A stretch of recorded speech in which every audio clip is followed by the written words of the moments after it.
رحیم۔ حضور اکرم صلی اللہ علیہ وسلم چلتے وقت قدم مبارک اٹھاتے تو قوت سے پاؤں اکھڑتا تھا اور قدم اس طرح رکھتے تھے کہ ذرا آگے کو جھک جاتے، تواضع کے ساتھ قدم بڑھا کر چلتے، اس طرح چلتے گویا کسی بلندی سے پستی میں اتر رہے ہوں۔ جب کسی چیز کو کروٹ کی طرف دیکھتے تو پورا چہرہ پھیر کر دیکھتے، متکبروں کی طرف کنکھیوں سے نہ دیکھتے، نگاہ نیچی رکھتے، غایت حیا سے کسی کی طرف نگاہ بھر کر نہ دیکھتے تھے۔ جب کوئی ملتا تو پہلے آپ ہی سلام کرتے تھے۔ آپ کے کلام میں ترتیل ہوتی تھی، یعنی ٹھہر ٹھہر کر بات چیت فرماتے تاکہ مخاطب اچھی طرح سمجھ لے۔ اس قدر ٹھہرتے بھی نہ تھے کہ مخاطب گھبرا جائے، یعنی بعض مرتبہ سمجھانے کے لیے بات کو تین تین بار کہتے۔ کلام نہایت عمدہ طریقے سے فرماتے، ہر موقع کا لحاظ رکھتے، یعنی جیسا مخاطب ہوتا اس کی فہم کے مطابق کلام کرتے۔ مطلب یہ ہے کہ خوش اخلاقی کا اعلیٰ مرتبہ جو رسول اللہ صلی اللہ علیہ وسلم کو عطا ہوا تھا، نہ پہلے کسی کو میسر ہوا اور نہ آئندہ میسر ہوگا۔ خوش اخلاقی کے ساتھ انتظام کا بڑا کمال حاصل تھا۔ ہر کام میں قواعد کی پابندی فرماتے، دوسرے سے کوئی کام میں کمی ہو جاتی تو ڈانٹ نہ فرماتے۔ آپ صلی اللہ علیہ وسلم کو جھوٹ بہت ناگوار ہوتا تھا۔ آپ صلی اللہ علیہ وسلم اپنے آپ کو دنیا میں مسافر کی طرح سمجھتے تھے، دنیاوی رونق سے تعلق نہ تھا۔ جب آپ امام ہوتے تو بہت مختصر نماز پڑھاتے اور جب تنہا نماز پڑھتے تھے تو بہت طویل پڑھتے تھے۔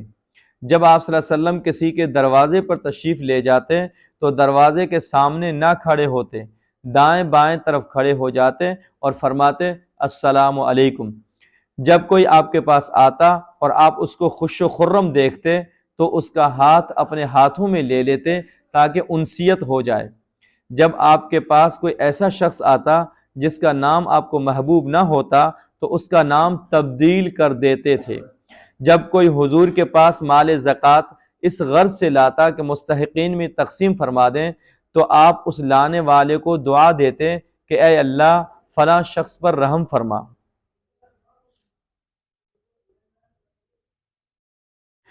جب حضور صلی اللہ علیہ وسلم غمگین ہوتے تو داڑھی مبارک کو ہاتھ میں لیتے اور داڑھی کو دیکھتے تھے۔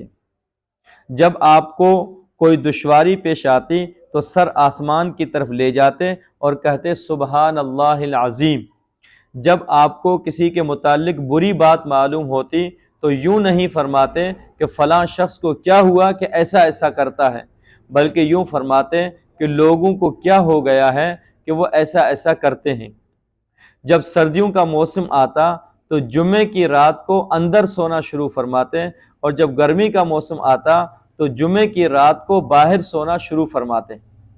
جب نیا کپڑا پہنتے تو اللہ کی حمد کرتے، یعنی الحمدللہ یا اور کوئی شکر کا لفظ کہتے اور شکرانے کے 2 نفل پڑھتے اور پرانا کپڑا کسی محتاج کو دے دیتے۔ جب آپ کو زیادہ ہنسی آتی تو آپ منہ پر ہاتھ رکھ لیتے تھے۔ جب آپ کسی مجلس میں بیٹھتے اور بات چیت فرماتے تو جس وقت وہاں سے اٹھنے کا ارادہ فرماتے تو 10 سے لے کر 15 مرتبہ تک استغفار فرماتے۔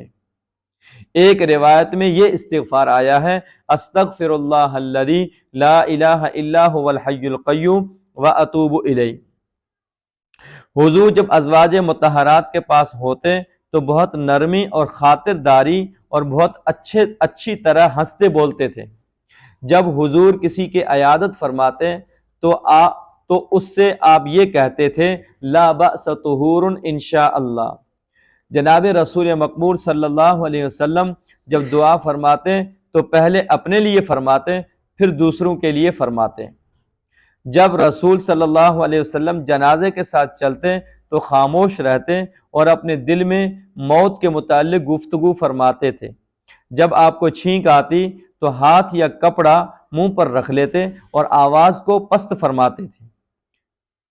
آپ کسی بات سے راضی ہوتے تو خاموشی اختیار کرتے۔ جب آپ کو کھڑے ہوئے غصہ آتا تو بیٹھ جاتے اور بیٹھے ہوئے غصہ آتا تو لیٹ جاتے تھے تاکہ غصہ دور ہو جائے۔ آپ صلی اللہ علیہ وسلم جب میت کے دفن سے فارغ ہوتے تو خود بھی اور دوسروں کو بھی فرماتے کہ اپنے بھائی کے لیے استغفار کرو اور ثابت قدم رہنے کی دعا کرو کہ اللہ اسے منکر نکیر کے جواب میں ثابت قدم رکھے۔ آپ صلی اللہ علیہ وسلم کی عادت مبارکہ تھی کہ جب آپ کے صحابہ میں سے کوئی آپ سے ملتا اور وہ ٹھہر جاتا تو اس کے ساتھ آپ بھی ٹھہر جاتے، اور جب تک وہ نہ جاتا آپ ٹھہرے ہی رہتے، اور جب کوئی آپ کے ہاتھ میں ہاتھ دینا چاہتا تو آپ اپنا ہاتھ دے دیتے، اور جب تک وہ خود نہ ہاتھ چھوڑے آپ ہاتھ نہ چھڑاتے تھے۔ ایک روایت میں ہے کہ آپ کسی سے اپنا چہرہ نہ پھیرتے جب تک وہ نہ پھیرتا، اور کوئی چپکے سے بات کہنا چاہتا تو آپ کان اس کی طرف کر دیتے، اور جب تک وہ فارغ نہ ہوتا آپ کان نہیں ہٹاتے تھے۔ جب آپ چلتے تھے تو لوگوں کو آگے سے ہٹایا نہیں جاتا تھا۔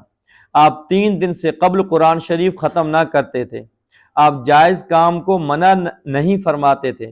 اگر کوئی آپ سے سوال کرتا، اگر اس کے سوال کو پورا کرنے کا ارادہ ہوتا تو ہاں کہہ دیتے، ورنہ خاموش ہو جاتے۔ اللہم صلی علی سیدنا محمد النبی الامی وعلی آلہ وسلم تسلیما۔